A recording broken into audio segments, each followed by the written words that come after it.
Bismillahirrahmanirrahim. Assalamualaikum warahmatullahi wabarakatuh. Alhamdulillahilladzi khatama Rajab summa jaa ba'dahu bisaban wa insyaallah balighna Ramadan. Asyhadu an la ilaha illallah wahdahu la syarikalah wa asyhadu anna Muhammadan abduhu wa rasuluh. Allahumma salli wa sallim wa barik ala sayyidina wa maulana Muhammad wa ala alihi wa sahbihi ajma'in. Qala Allah ta'ala fil Qur'anil karim minasyaitonir rajim. Bismillahirrahmanirrahim. Qalu subhanaka la ilma lana illa ma 'allamtana innaka antal alimul hakim. Al-ayah sadaqallahul adim.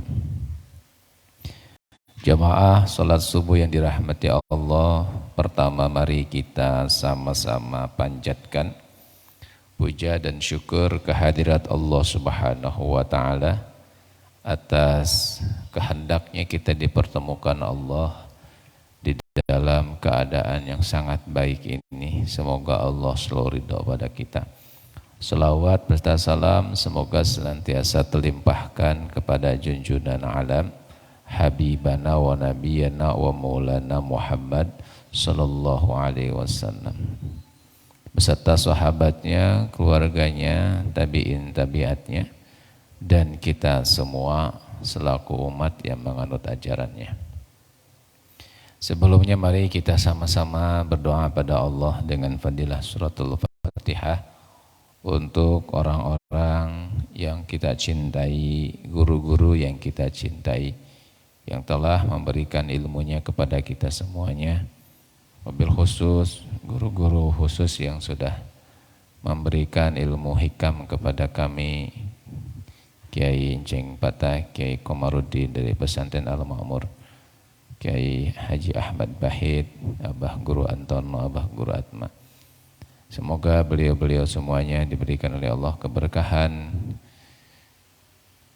lapis-lapis keberkahan dari Allah, kebaikan, dan juga untuk diri kita mudah-mudahan Allah berikan pada kita cahaya hati yang mampu menangkap segala hikmah yang akan menghantarkan kita kepada ma'rifatullah, mengenal Allah Subhanahu wa taala.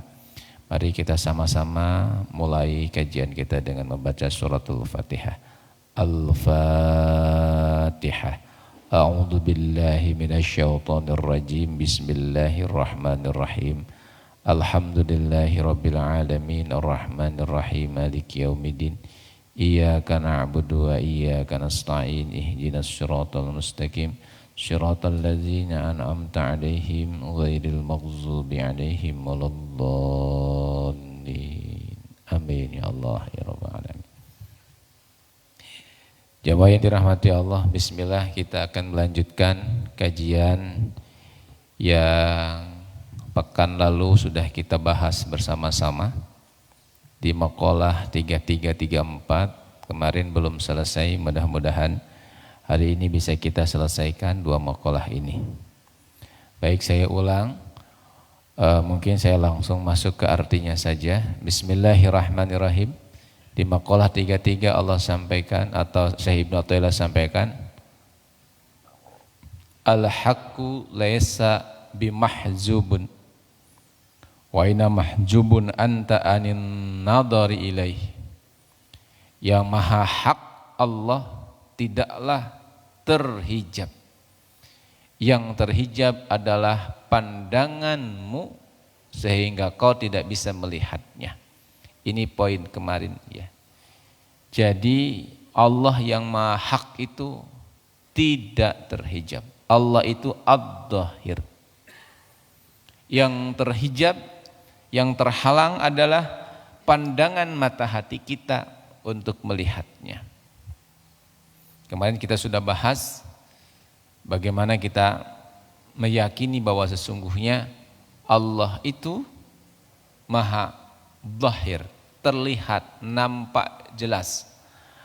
Allah itu nampak jelas.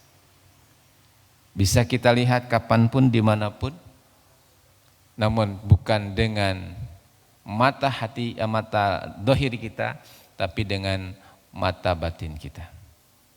Ada yang disebut dengan su'arul basirah, ainul basirah, dan haqqul basirah. Inilah mata hati, ada 3 pintu untuk sampai kita bisa melihat, bermusyahadah kepada Allah Subhanahu wa taala.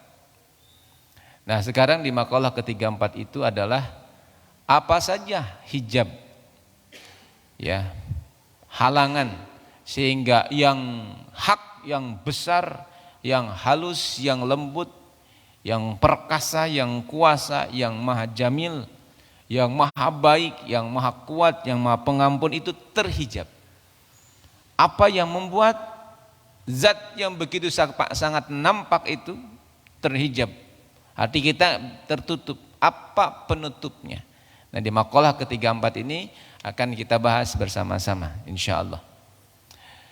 Bismillahirrahmanirrahim. Di makalah 34 Sa'ib Ibnu Athaillah menyampaikan, akhraja min awsafi basyariyatika an kullu wasfin munakisin li'ubuditika litakuna linida'il haqqa, ya, muhidun wa man hadaratihi qariban. Cara agar kita ini mampu untuk mengenal Allah, melihat Allah, bermusyahadah kepada Allah adalah keluarkanlah sifat-sifat kemanusiaan, ya. Akhrij min awsafin basariyatika, keluarkanlah sifat-sifat kemanusiaan yang bertentangan dengan kehambaanmu, agar engkau mudah menyambut panggilan yang hak Allah dan dekat dengannya. Ini makalah ke-34. Lalu apa yang harus kita keluarkan itu? Sifat-sifat apa yang harus kita keluarkan sehingga kita mampu untuk merasakan, melihat Allah Subhanahu wa taala? Kemarin saya sampaikan, ini kita lakukan sebagai pengetahuan dulu. Kalau nanti bisa dipraktekkan, alhamdulillah. Ya. Apa aja sifatnya? Yang sifat ini di dalam, mohon izin, barangkali ada yang kurang berkenan, namun saya sampaikan pendapat dari para hukama, ya, para ahli hikam, al-hikmah, tentang hakikat dari kurban dan tentang hakikat perintah Nabi Ibrahim kepada Nabi Ismail untuk disembelih Nabi Ismail. Ini ada hubungannya dengan apa yang kita akan bahas di makalah 34 ini. Jadi apa sifat-sifat yang harus dikeluarkan? Yang pertama adalah sifat bahimiyah, sifat kebinatangan. Nah,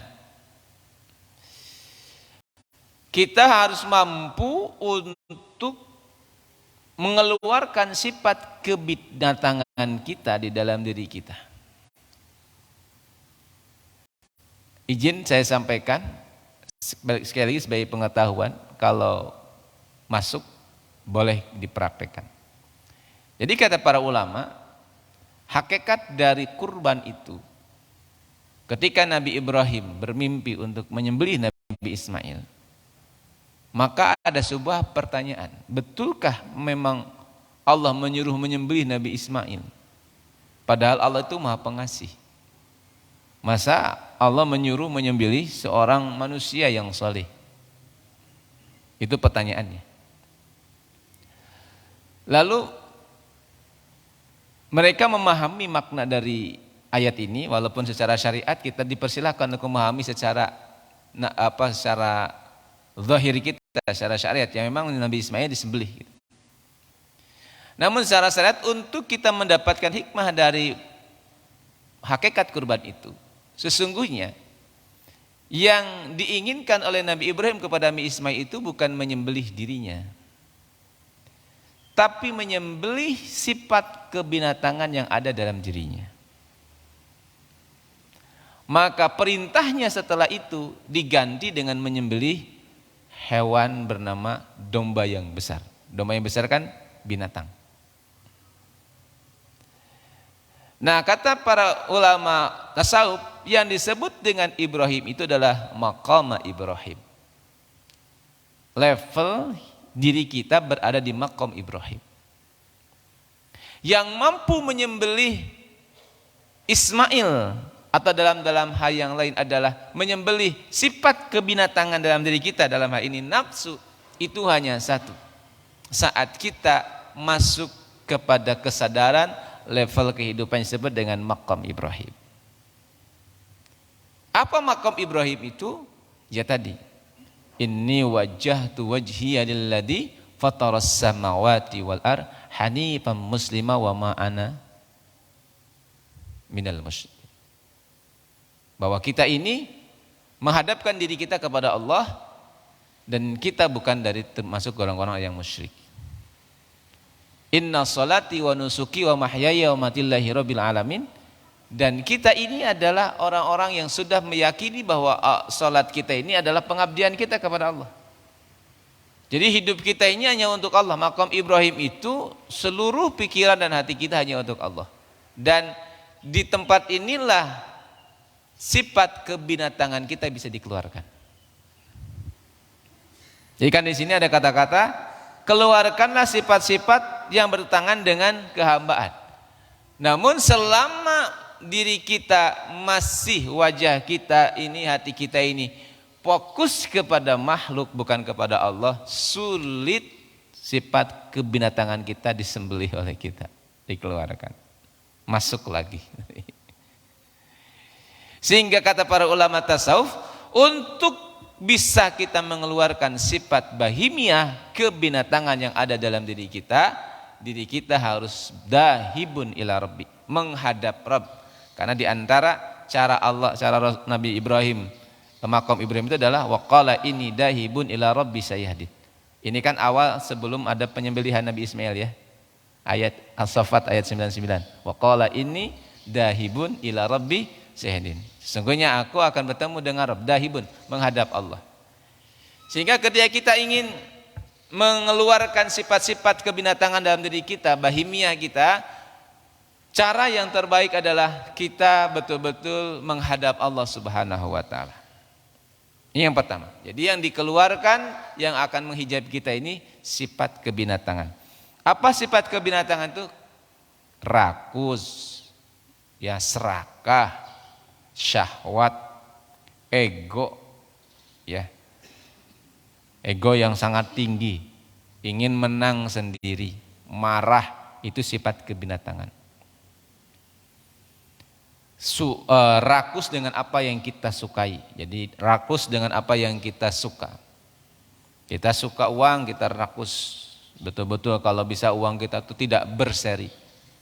Rakus dengan status. Bapak-bapak rakus sebagai status suami. Maka saat istri tidak menghormati itu bapak marah, berarti itu namanya rakus dengan status suami.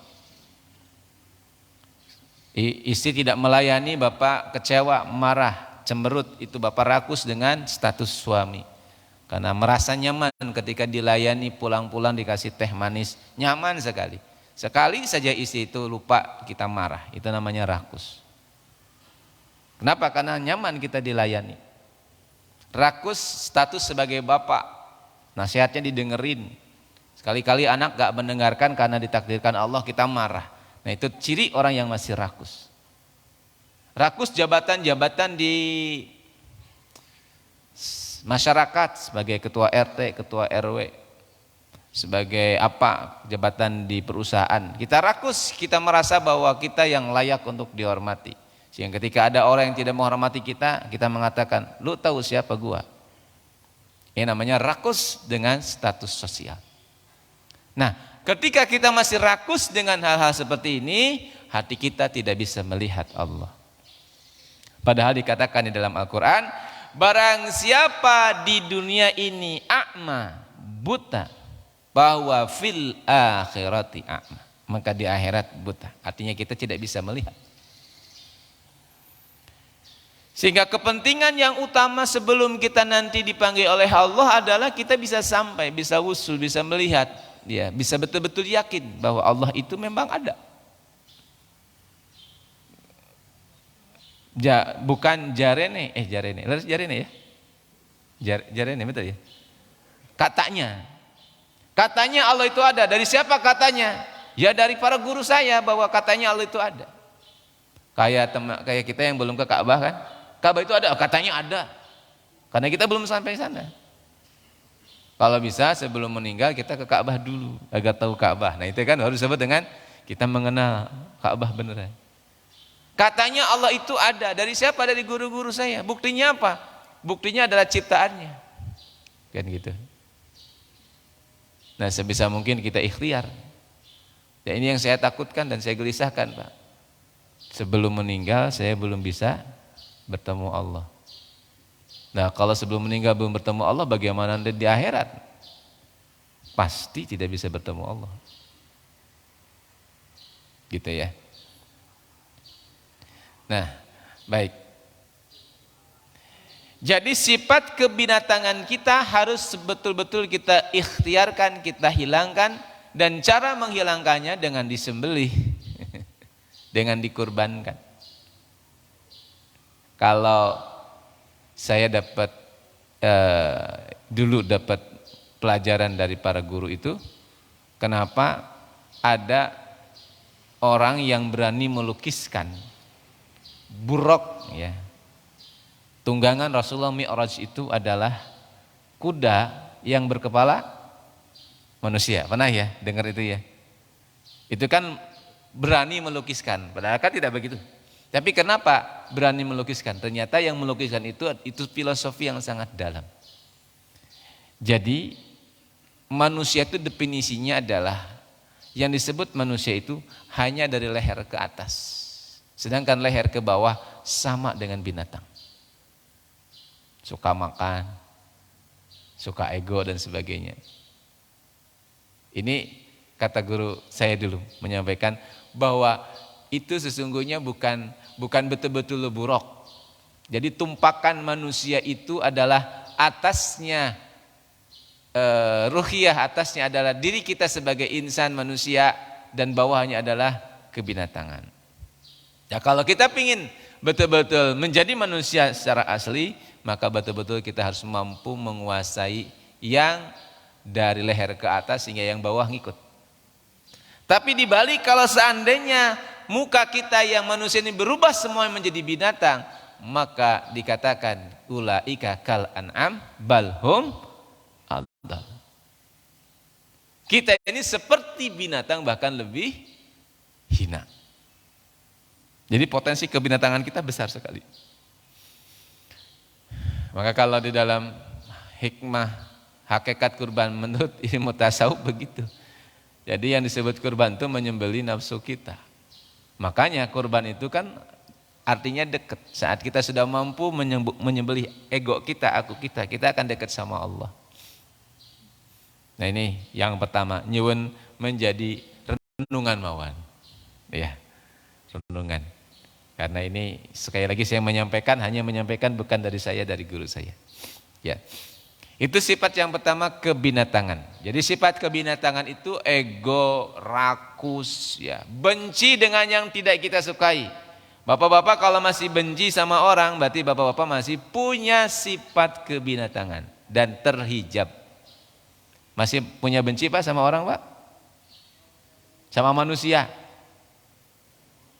Wah, Masya Allah, ini sekarang ujiannya besar. Adanya medsos itu menggiring kita benci sama orang yang kita nggak kenal.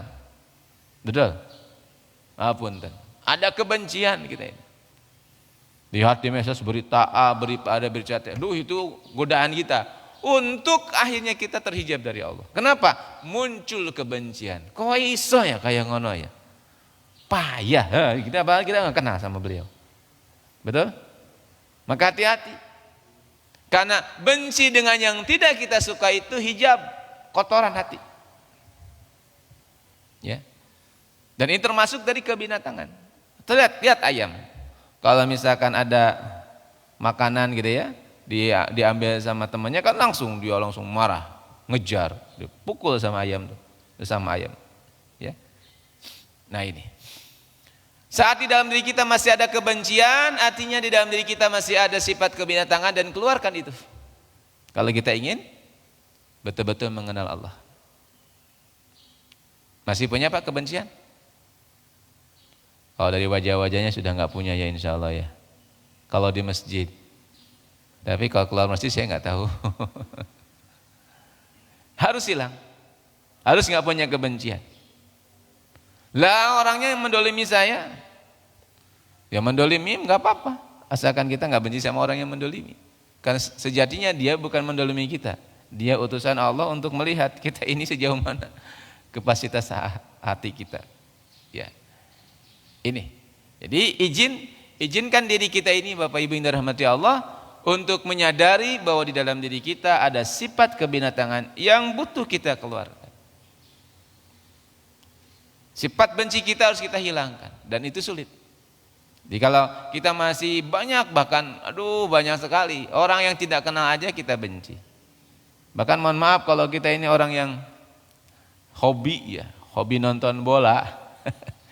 Terus klub yang kita sukai itu kalah, itu kita benci.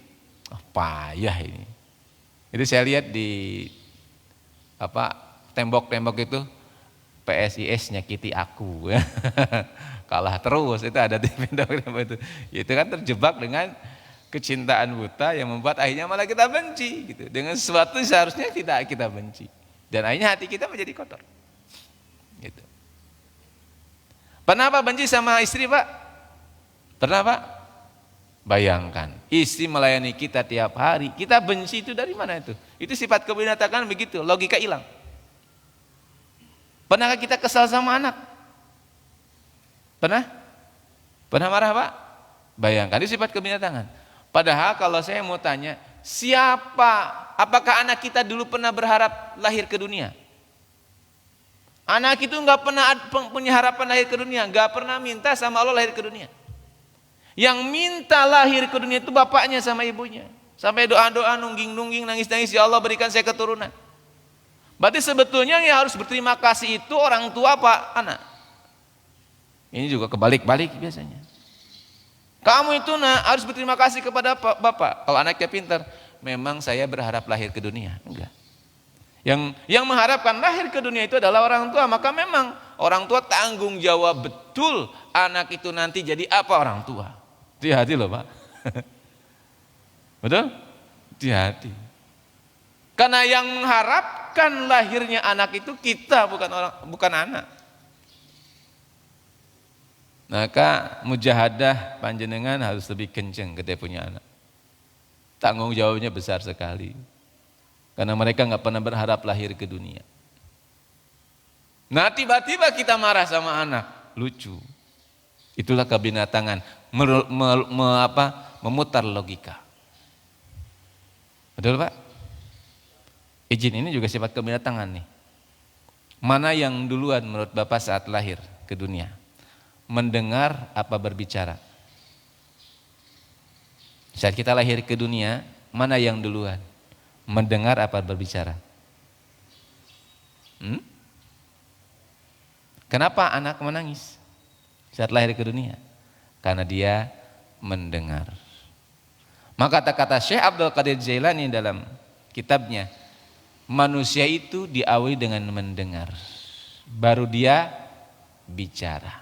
Sekarang kebalik, kebanyakan bicara, gak mau dengar. Itu termasuk dari sifat kebinatangan. Jadi kunci dari ilmu itu apa? Banyak mendengar. Tapi sekarang dibalik, banyak bicara, enggak mau dengerin orang. Termasuk saya nih Pak, banyak bicara. Gitu. Ini kembali kenapa ada sifat kebinatangan di sana. Maka kata beliau, hakikat dari ilmu itu adalah mendengar. Mendengar itu bukan hanya dengan telinga dohir, tapi dengan telinga batin. Tembus kepada telinga batin. Yang kita dengar adalah sesuatu yang buruk, tapi sampai ke hati kita menjadi hikmah. Itu mendengar. Tapi bicara yang kita dengar buruk langsung, ya emang begitu. Oh, kakek aneh kayak gitu ya. Itu namanya banyak bicara, nggak mau dengar. Karena mendengar itu bukan di sini Pak, masuk ke dalam hati kita baru jadi ilmu. Sekarang sudah sampai ke telinga dohir, langsung ditutup, langsung bicara kita. Insya Allah kalau di sini kayaknya nggak ada ini. Ini bapak-bapak yang soleh semua ini, ya Pak ya. Nah, ini kita ikhtiarkan untuk dikeluarkan sifat-sifat seperti itu. Bapak kalau dengar berita langsung menanggapi kan Pak? Kalau Bapak membaca langsung menanggapi kan? Dia mendengar berita bahwa ada kasus ini langsung ditanggapi kan? Tanggapannya baik apa buruk? Otomatis buruk ya. Enggak mendengar berarti kita. Padahal Allah nitipkan informasi ke dalam diri kita ini agar kita bisa dapat pelajaran dari itu. Ciri orang dapat pelajaran yang keluar bukanlah keburukan tapi kebaikan. Ya Allah, saya punya potensi itu. Matur suwun ya Allah, Engkau telah menyampaikan informasi kepada saya tentang itu. Saya lebih waspada. Keluar selanjutnya apa? Semoga beliau yang menjadi utusanmu ya Allah, wasilah saya sadar, Engkau berikan kesadaran. Semoga beliau diberikan oleh Allah rahasia untuk bertobat kepada Allah. Kan baik hasilnya. Setuju Pak? Mau yang mana? Yang langsung menjas apa mendengar dulu? Ini kelihatannya sederhana tapi ini sebetulnya ilmu. Ilmu yang basic yang disampaikan oleh Syekh Abdul Qadir Jailani ini sederhana. Ilmu mendengar. Tapi sebetulnya kalau kita praktekkan Masya Allah. Dahsyat. Setuju Pak? Siap menjadi pendengar? Siap. Jadi mendengar bukan didohir Pak ya, masuk ke dalam. Jadi dengerin tuh gini, apa ya ini ya, apa, terus dimaknai, oh Masya Allah. Pasti semua yang terjadi kepada kita, yang kita lihat, yang kita dengar itu ada sesuatu hikmah yang Allah berikan kepada kita. Temukan hikmah itu, baru kita bicara. Jangan baru ada dalam telinga kita, di persepsi pikiran langsung kita bicarakan. Itu belum mendengar. Dan itu sifat kebinatangan. Yang butuh kita keluarkan di dalam diri kita, yang insya Allah saat kita bisa mengeluarkannya, pelan-pelan. Tapi pasti matahari yang ada dalam hati kita itu terlihat. Gitu ya. Jadi sifat kebinatangan. Izin mungkin dua dulu ini. Yang kedua yang harus kita keluarkan, sifat yang harus kita keluarkan agar kita bisa melihat Allah itu adalah sifat subu'iyah atau sifat kebuasan. Ya. Potensi di dalam diri kita ini punya sifat buas, binatang buas. Kenapa binatang buas diharamkan sama Islam? Gak boleh makan anjing, karena anjing memiliki sifat buas. Gak boleh makan elang yang berkuku, yang bertaring. Kenapa nggak boleh? Ada sifat buas. Saat kita makan dagingnya, maka ada genetik, ada energi yang kita makan, maka kita akan dikuasai oleh sifat buas itu. Masa sama anak bisa mukul? Sama istri bisa dipukul istrinya? Padahal istri itu melayani di seluruh tempat, all service istri kita itu. Dipukul sama kita, karena kita punya sifat buas. Harimau aja nggak pernah mukul istrinya, betul? Manusia bisa mukul istrinya, berat sekali. Kenapa? Karena di dalam diri kita punya sifat yang disebut dengan subu'iyah, sifat kebinatangan. Maka hati-hati Bapak Ibu, saat kita makan itu mungkin juga harus hati-hati. Jadi kalau panjenengan udah mulai ini marah kita nggak terkendali, langsung segera ujlah ke masjid, evaluasi kenapa sifat kepuasan saya begitu sangat kuat, ada apa dengan saya, berbanyak istighfar. Kalau bisa berpuasa lah. Kalau panjenengan sudah berani itu mukul istri, berani mukul anak, bahkan lihat orang tuh pengennya dihantam aja sama kita, ya, pengennya dipukul aja, itu kita harus segera itu, segera untuk ujlah, segera untuk mengevaluasi diri. Kalau bisa berpuasa, berpuasa, karena diri kita dikuasai oleh subuhiyah. Orang subuh itu udah kalut Pak, bunuh ya bunuh gitu, tapi habis bunuh baru dia sadar, loh kok bisa saya bunuh orang ya. Tiba-tiba panjenengan ke dukun, pokoknya saya minta Pak Dukun, bapak ini, ibu ini matikan. Nah kan subuhiyah ya, buah sekali, walaupun lewat halus. Nah kalau ada kayak gitu itu harus segera lari kita, segera untuk mengevaluasi. Berat sekali, nggak bisa kita paling mengenal Allah, nggak bisa ketika dalam diri kita ada sifat subuhiyah. Jadi potensi itu ada Pak, di dalam diri kita ada potensi subuhiyah, kebuasan yang sangat luar biasa dalam diri kita ini harus dihilangkan. Ya yang paling kecil yaitu, yang paling mudah kita ini ada amarah kita, bisu amarah itu selalu mengajak kita kepada keburukan. Panjenengan kalau sudah marah lupa bahwa dia anak kita, cubit, pukul, bentak, apa ya? Kalau udah marah gitu, di jalan lah kalau kita lagi sempit hatinya, disalip sama orang, dikejar sama kita, asem kejar gitu, nah itu sifat subuhiyah itu. Udah lupa kita sama diri kita itu. Yang ada dalam diri kita adalah harimau, anjing gitu ya, elang yang memang buas gitu. Berani kita, bahkan membunuh sesama itu berani. Padahal membunuh itu dosa yang sangat besar. Atau baru kata-kata tak bunuh kowe, nah itu bagian dari kebinatang. Kalau ada kata-kata itu dalam diri kita, harus segera beristighfar, harus segera melakukan ujlah. Karena hanya ujlah yang mampu membersihkan kepuasan. Oke. Baik, saya lanjutkan saja agar selesai hari ini. Yang ketiga adalah sifat syaitaniyah. Sifat syaitaniyah ada dalam diri kita. Apa sifat syaitaniyah itu? Sifat yang menjauhkan kita dari Allah.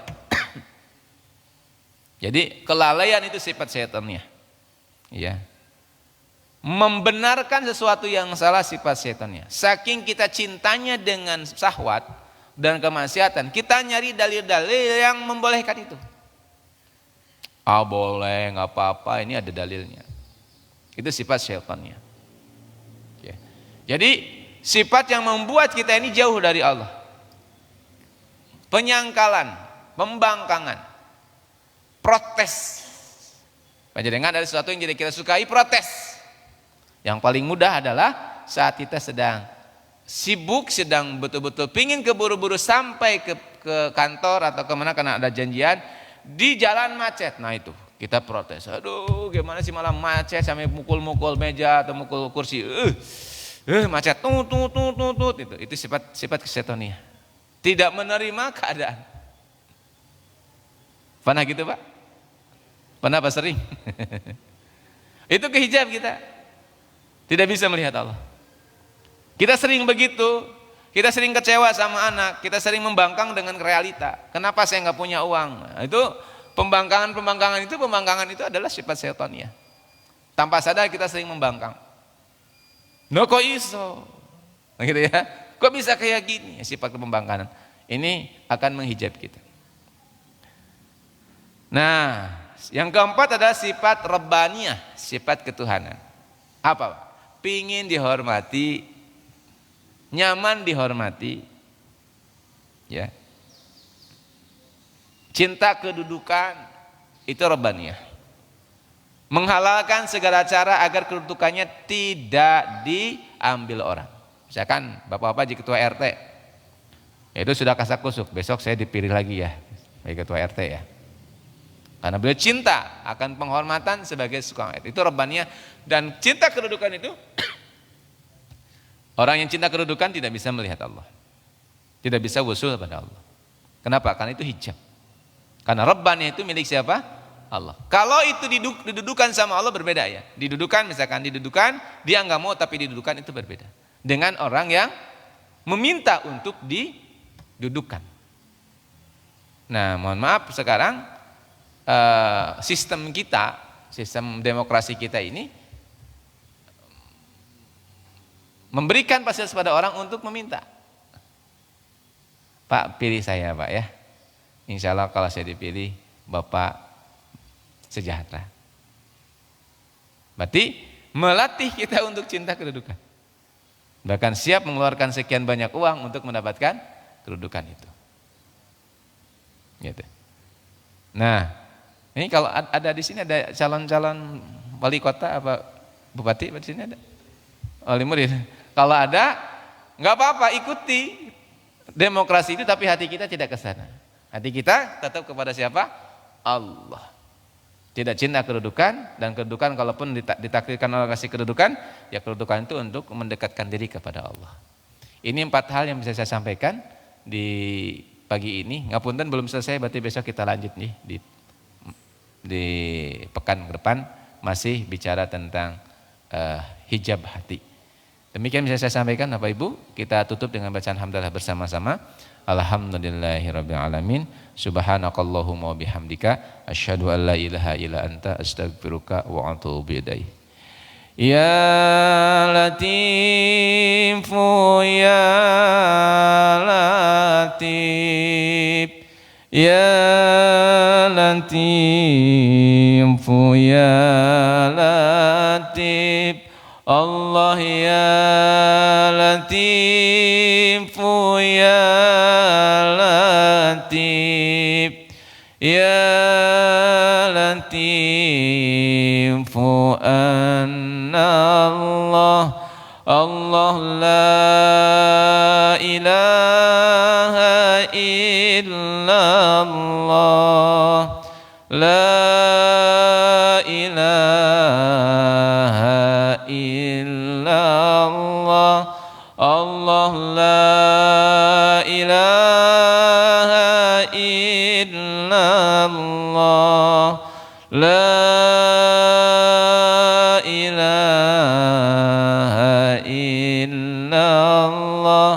La ilaha illallah Muhammadur Rasulullah sallallahu alaihi wasallam. Ya Allah biha, ya Allah biha, ya Allah bi kufrul dzunub, ya Allah biha, ya Allah biha, ya Allah bi rizqan wasi'ah, ya Allah biha, ya Allah biha, ya Allah bi husnil khatimah.